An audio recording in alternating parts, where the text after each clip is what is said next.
আমাদের দেশের রাজনৈতিক দলগুলি কি আদৌ কোনো আদর্শিক প্ল্যাটফর্ম, নাকি এক একটা লাভজনক ব্যবসা প্রতিষ্ঠান?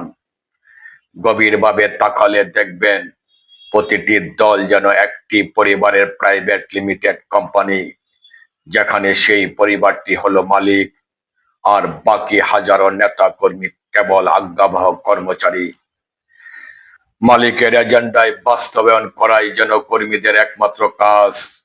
যতক্ষণ আপনি খাটতে পারবেন, প্রফিট দিতে পারবেন, ততক্ষণ আপনি টিকে আছেন। প্রয়োজন শেষ আপনাকে ছুঁড়ে ফেলে দিতেও 1 সেকেন্ড সময় নেবে না এটাই সিস্টেম।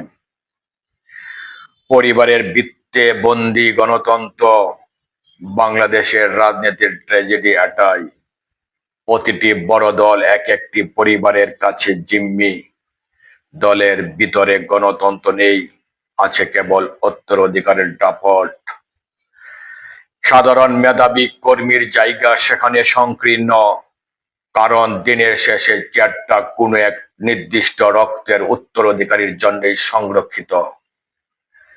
এই পারিবারিক তন্ত্র যখন রাজনীতি চালায়, তখন সাধারণ মানুষের আবেগ আর দেশের স্বপ্ন কেবলই পুঁজি হিসাবে ব্যবহৃত হয়।